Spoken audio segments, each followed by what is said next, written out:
I'm going to rewrite this as A, B, C. So wherever I see R, put A. So I'll write little a. And in the S slot, I'll put a B. So I'll write B.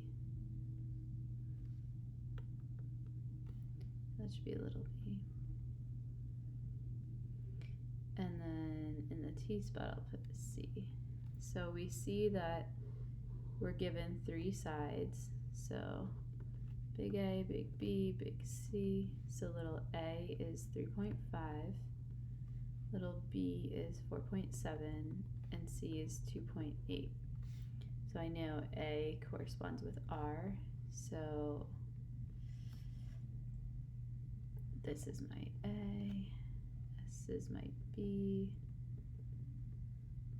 this is my C, so A, B, okay, so little a, 3.5, little c says 2.8, little b we says 4.7. So what we're gonna do right now is we can search for one of these angles, right? We only have the sides. We're going to use those formulas. So the formula that we had says that you can decide which of these you want to use and pick an angle you want to solve for first. So I'm gonna say that I want to it doesn't really matter. So I'll use c squared is equal to a squared plus b squared minus 2 ab cos c. So I'll plug in what I know. So I know little c, we know that that was 2.8. A is 3.5 squared plus b is 4.7 squared minus 2 times a times b times cos c.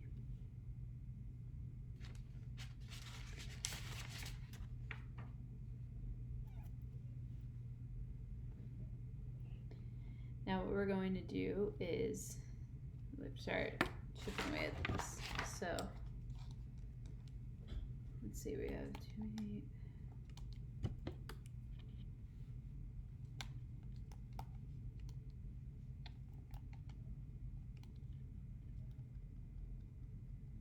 Okay, so we have 2.8 squared, we get 7.84. We have 3.5 squared is 12.25. 4.7 squared is 22.09.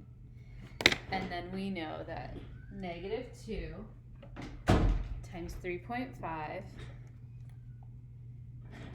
times 4.7. Let's see, let me redo that.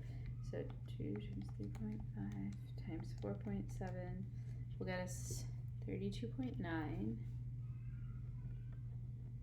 And then we have times the cos c.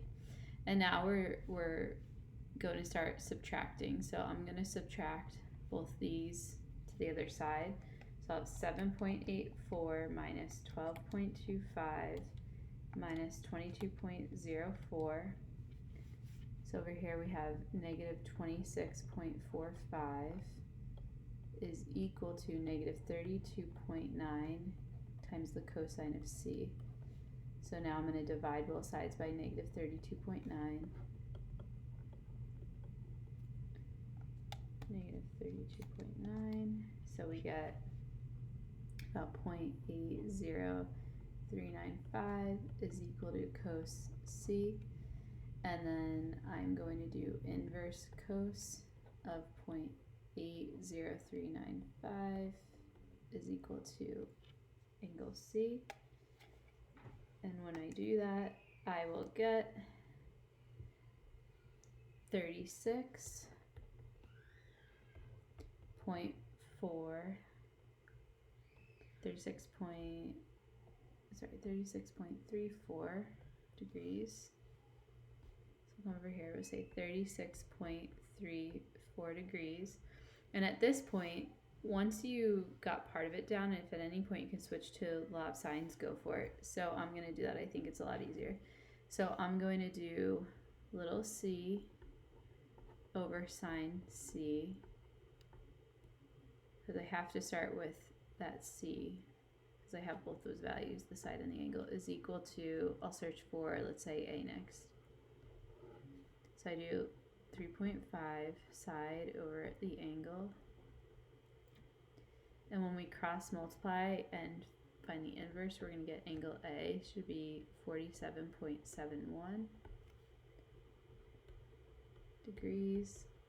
And then as always, we can do 180 minus the 2 that we just got, 47.71 and 36.34, and you'll get 95.86 degrees.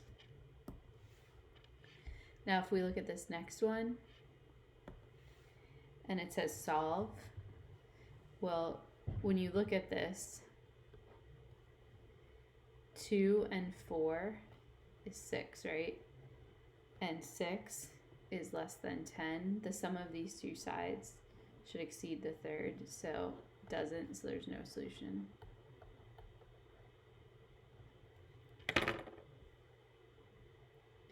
And then the last part, state the case applicable to the given measurements, then decide which law should be used.